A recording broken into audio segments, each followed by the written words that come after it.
portion of the total aquaculture products that are consumed in the EU. So some of our near neighbours, for example, who are producing very similar species, very similar environments, would not currently be required to adopt any requirements that we have laid down. And that also applies for other areas as well, which we are looking at the moment. In fact, we're looking at aquaculture practices in our main exporting countries. So to see, how big is, the differences. Try to get some handle on this level playing field in terms of costs. Can I comment on that? Yeah. I just want to comment on that. Ice slurry is by no means better than nothing for most species of fish. Fish being an ectotherm, it just will prolong the process of dying. I'd also like to comment on the conclusion of that the Norwegian system and that it's okay for Atlantic salmon.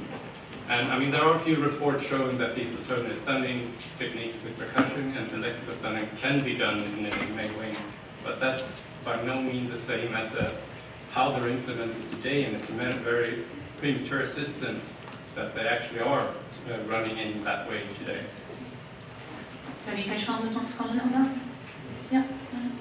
I would like to thank you for your comment, because the level playing field is really very important for us as a producer inside of the EU.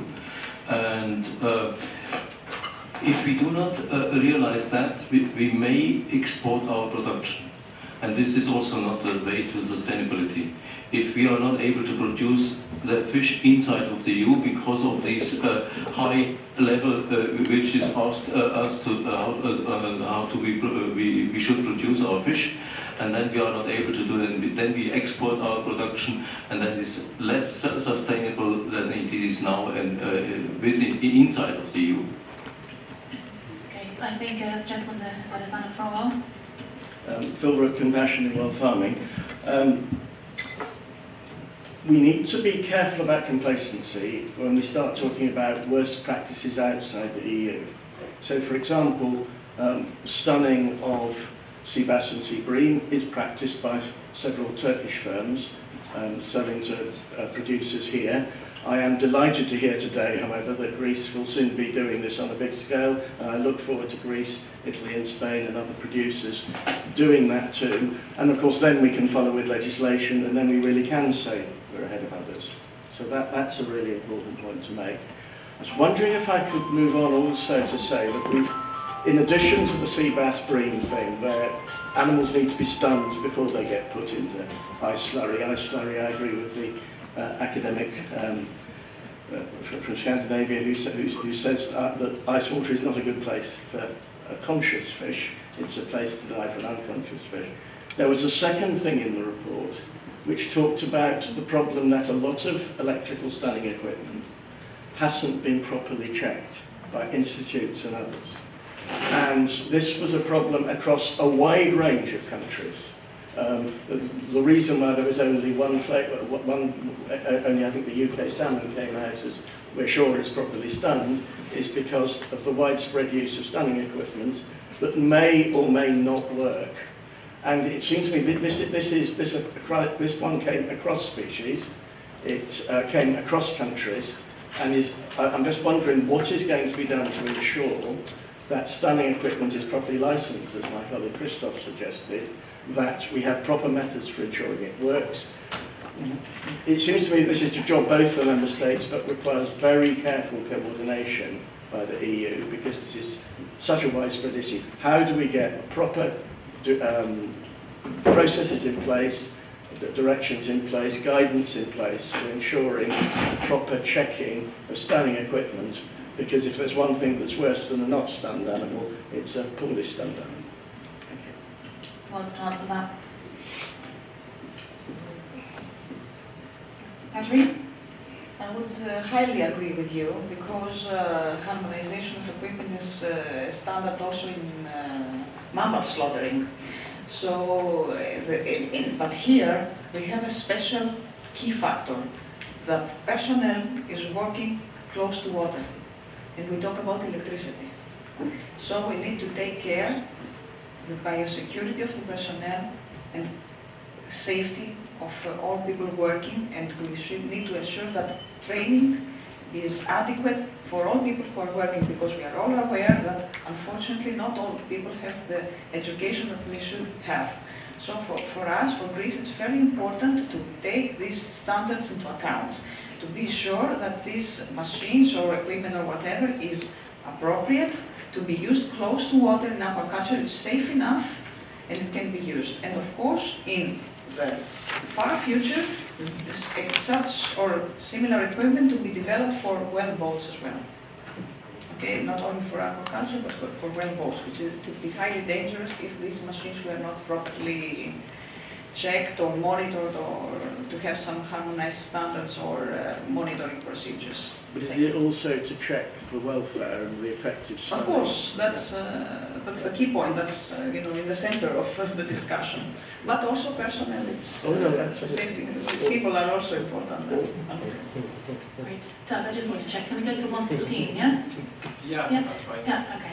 So yeah, we're running a little bit, but yes, I will take a few more questions. I think Paul has had his hand up for a while. Thank you. I just want to go back to a very common industry comment that we've also heard from here today from industry representatives, which is that there already would be or is an incentive to look after animal welfare because that would somehow automatically ensure product value. And I think it needs to be stressed that animal advocacy, NGOs and regulation exists precisely because this argument is false. Animal welfare is a separate thing from the value of the product and needs to be looked after separately, and I think that's partially why we're here. So just a brief comment. Paul?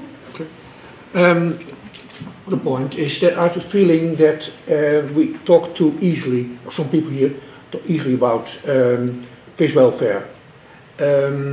And when I hear people speaking, then they speak about what I call the negative aspects of fish welfare.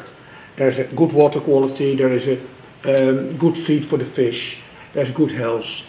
And what I miss is the attention for what we call the positive welfare factors. What is there to do for a fish? Is there something a fish wants to live for? And I think that's as important aspect of fish welfare than the negative factors. And there was attention in the review of Eurogroup for natural behavior, and that is what's missing a lot. What does a fish really need? Not only that it's not bad for them, but it must be good for him. And for a lot of fish, we do need much more research what a fish really needs, and we are in the beginning of it. I ask people not to speak too easily and too satisfied about fish welfare. It is a big problem. We're still in the beginning of having to understand what a fish really needs, and so we have a long way to go. I'm Paul Dinnekamp from the Dutch Foundation for the Protection of Fish, the Vissenbescherming. Thank you. This lady here is Anna for a while. I'm Susanna Liebeck. I'm a biologist and I work as a scientific advisor for the Norwegian Animal Protection Alliance. We've been increasing our work with salmon welfare for quite a few years now. And I just have a couple more general comments. First off, I really agree with Christoph here, who said earlier that we need to go away from measuring welfare in tons and measuring in individuals instead. That's far more productive when you're talking about welfare. Also, we've heard a lot about welfare measured as production or quality or mortality, and these are not very good measures of animal welfare. And I would certainly like to see a higher understanding of what welfare is and how it should be measured. Let's respond. Yeah. Linda Björklund from Djurens Rätt Animal Rights Sweden. I don't really have a comment on what you said. I agree. But I also would like to highlight the fact that on the topic legislation, when we address the need of legislation on stunning and slaughter of farmed fish, the answer we get on national level is that there is an expectation and hope for legislation on EU level.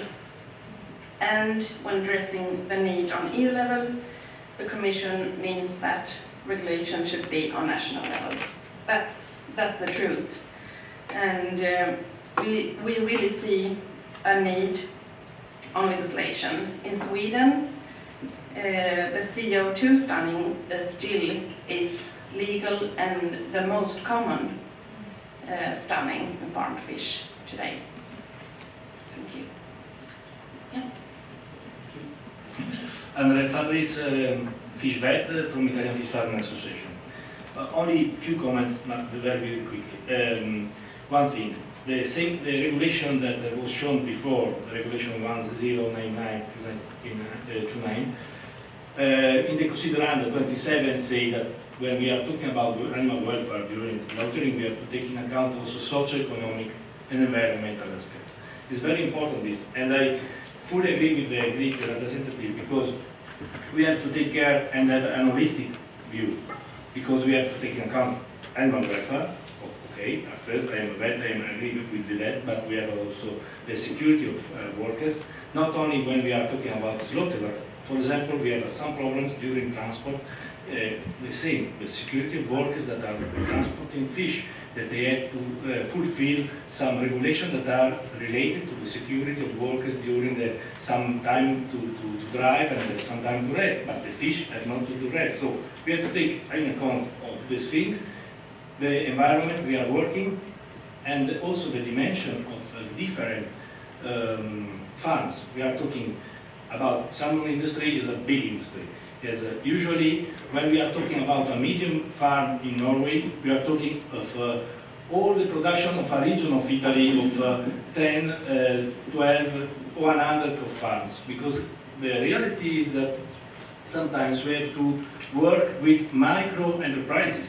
In Germany, in Italy, in France, we have small enterprises. That is not easy to apply some big machine or some big system.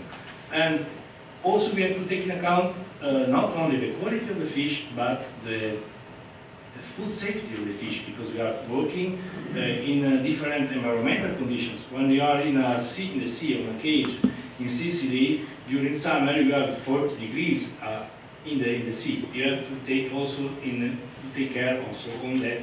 And using some systems of stunning for me, it's important to make an evaluation case by case. So it's important that we have a framework, EU framework, but you have to have some flexibility, as we have adopted for other rules related to animal health. We talked about before Directive 2006/88, now is the animal health law. We have some flexibility in the application, but because you have to take care also small conditions, different conditions. The sea bream could be farmed in 4 different ways: in a recirculation system in the hatchery, in extensive farms, in online farms, in cage farms. So we have to take in account also on this. Thank you. Thank you. Okay, so we're coming up to quarter past one. Can I take maybe 2 final question statements? Yeah. I agree completely with Andrea's suggestion that we've got to look at socio-economic factors, but we need to be clear that some of the systems that have been developed, say the Turkish sea bass bream system, appears to address a lot of these, indeed to improve them. So, for example, the stunning system involves pumping the fish rather than netting them. Here is an immediate reduction in stress, here is an immediate improvement in quality. Having a pump rather than a crane with a net has a safety advantage for the people on the board. So a lot of these issues are addressed for the larger scale farmer, certainly, by some of the systems that are there. You raise, however, an extremely important point about the small scale farmer and so forth, and there is a real need for funding and effort to go in to adapt these systems so that the small farmer can stun fish humanely, as well as the large one. It is happening in some countries like the Netherlands. It's about the effort that each country puts in, and maybe with help from the EU via EMF or F or whatever, that we can adapt them there. Okay, I think I missed out Donald.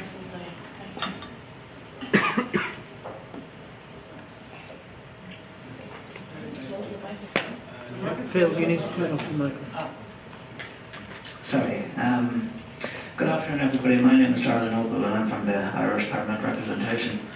It's a slightly different question I have, or maybe it's related to organic production. In Ireland, we produce a lot of organic salmon, and I think as we've seen, the salmon industry leads the way, maybe I suppose to a certain extent, for the humane stunning of fish. And this is a requirement of the organics regulation anyway. So what I'm curious about is that, based on I suppose what I've seen today, is there an argument that more needs to be done to ensure compliance of operators, organic operators, for the production of organic fish across the EU, because it's in the organics regulation already. Thank you. Can I ask for one reaction to that, and then I'm going to come to this gentleman for the final question. Anyone want to react to that? Yeah. Yes, on the organic question. So the organic is an EU-wide label. By definition there, you need to have production rules defined, and the production rules cover a number of aspects and include the killing by stunning, I believe.